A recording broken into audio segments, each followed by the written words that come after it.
പിള്ളേരുടെ ഭാവി വെച്ചാണ് ഈ ആൾക്കാർ കളിക്കുന്നത്. ഭയങ്കര പെയിൻഫുൾ അല്ലേ? പുള്ളിക്ക് പറഞ്ഞ് അങ്ങനെ എക്സാഗ്രേറ്റ് ചെയ്ത് തള്ളുക, ഒന്ന് പറയുക. നമുക്ക് ആ സ്കൂളിൽ പോകണം, ഈ സ്കൂളിൽ പോകണം, ഇതാണ് ഒരു കോളേജിന്റെ, അങ്ങനെയാണ് ഇങ്ങനെയാണ്. അത് നമുക്ക് കുറെ ഫോട്ടോസ് എഡിറ്റ് ചെയ്യണം, ഫോട്ടോഷോപ്പ് ചെയ്യണം. ജസ്റ്റ് ഒരു മാർക്കറ്റിംഗ് മെറ്റീരിയൽസ് മാത്രമായിട്ട് മാറുകയാണ്.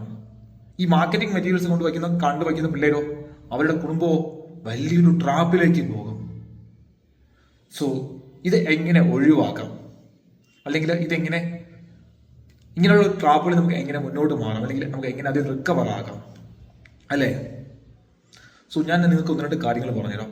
ഫസ്റ്റ്, ദയവ് ചെയ്ത് ഈ കൺസൾട്ടൻസീസിൽ പോകുമ്പോൾ അവരുടെ രജിസ്ട്രേഷനും ബാക്കിയുള്ള കാര്യങ്ങൾ കൃത്യമായിട്ട് തിരക്കുക. നിങ്ങൾ അങ്ങനെ പോകുന്നെങ്കിൽ, ഇപ്പോൾ നമുക്ക് എല്ലാവർക്കും മൊബൈലുണ്ട്, മൊബൈലുകളിൽ ഇന്റർനെറ്റ് ഉണ്ട്, ലാപ്ടോപ്പും മിക്ക ആൾക്കാർക്കും ഉണ്ട്. ലാപ്ടോപ്പ് ഇല്ലെങ്കിൽ പോലും മൊബൈലും ഇന്റർനെറ്റും ഉണ്ട്.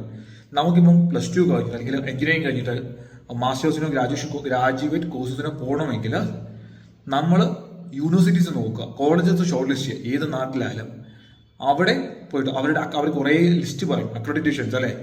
ആ അക്രഡിറ്റേഷൻസ് ഒക്കെ ഉണ്ടോ എന്ന് ആ റെസ്പെക്റ്റീവുള്ള ബോഡിയുടെ വെബ്സൈറ്റിൽ പോയിട്ട് ചെക്ക് ചെയ്യുക. For example UGC, NAC, so അല്ലെങ്കിൽ ഇന്ത്യൻ നഴ്സിംഗ് കൗൺസിൽ, അല്ലേ?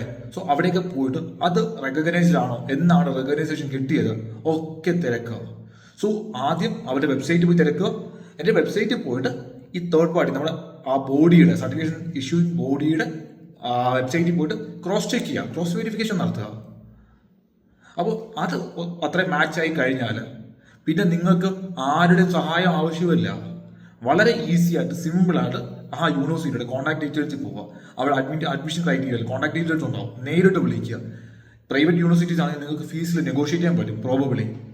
പിന്നെ ചില നല്ല പ്രൈവറ്റ് യൂണിവേഴ്സിറ്റീസ് ഉറപ്പായിട്ടും, അല്ലെങ്കിൽ കോളേജസ്, നിങ്ങൾക്ക് കട്ട് ഓഫ് മാർക്ക് ബാക്കിയുള്ള കാര്യങ്ങളുണ്ടാവും. നിങ്ങൾ എൻട്രൻസ് എക്സാം ചെയ്തിട്ടുണ്ടെങ്കിൽ നിങ്ങൾക്ക് സ്കോളർഷിപ്സ് കിട്ടും. സോ നിങ്ങൾ എന്തുകൊണ്ട് മെരിറ്റ് ട്രൈ ചെയ്തുകൂടാ? മെരിറ്റ് പറ്റി നിങ്ങൾ മാനേജ്മെന്റ് സീറ്റിൽ പോകുന്നെങ്കിൽ പോലും എന്തുകൊണ്ട് നിങ്ങൾക്ക് നേരിട്ട് ട്രൈ ചെയ്തോളൂ ഗൈസ്. അപ്പോൾ ഈ കോളേജ് ഒക്കെ ഫൈനൽ സർട്ടിഫിക്കേഷൻ അക്രഡിറ്റേഷൻ ഒക്കെ സെറ്റായി നിങ്ങൾ അവിടെ പോകാൻ വേണ്ടി തീരുമാനിച്ചു. ചെയ്യേണ്ട മറ്റൊരു കാര്യം, ഞാനൊരു കാര്യം BSc നഴ്സിംഗിന്റെ കാര്യം പറഞ്ഞുതരാം. നമുക്ക് തൽക്കാലത്തേക്ക് അത് എടുക്കാം. മെഡിക്കൽ ഫീൽഡല്ലേ, മെഡിക്കൽ ഫീൽഡാകുമ്പോൾ എന്ത് പറ്റും, കോളേജും അക്രഡിറ്റേഷനും മാത്രം പോരല്ലോ, അവർക്ക് പ്രാക്ടിക്കൽ സ്കിൽസിന് അവർ ഏത് ഹോസ്പിറ്റലിലേക്കാണ് കൊണ്ടുപോകുന്നത്, അതിനുള്ള ഫെസിലിറ്റീസ് ഉണ്ടോ, ഒരു തേർഡ് പാർട്ടി ആയിട്ട്, ഒരു തേർഡ് പേഴ്സൺ ആയിട്ട് ജസ്റ്റ് കുറച്ച് കാശ് പോക്കറ്റിൽ നിന്ന് സ്പെൻഡ് ചെയ്ത് നമ്മുടെ പാരൻസിനെയും നമുക്ക് അറിയാവുന്ന ഒരാളെയും കൊണ്ടിട്ട് അവിടെ പോയി ചെക്ക് ചെയ്യുക, ഒന്ന് ഒബ്സർവ് ചെയ്യുക. അല്ലെങ്കിൽ അവിടെ പഠിച്ച ആൾക്കാരോട്, ഒരാളോട് ചോദിക്കരുത്, 3-4 പേരോട് തിരക്കുക, ഓൺലൈനായിട്ട് അവരുടെ റിവ്യൂസ് തിരക്കുക. സോ ഈ റിവ്യൂസ് ഒക്കെ നോക്കുമ്പോൾ നമുക്ക് ക്ലാരിറ്റി കിട്ടും, അത് വർത്ത് ഇറ്റ് ആണോ അല്ലയോ എന്ന്. വർത്ത് ഇറ്റ് അല്ലെങ്കിൽ ഡ്രോപ്പ് ചെയ്യുക.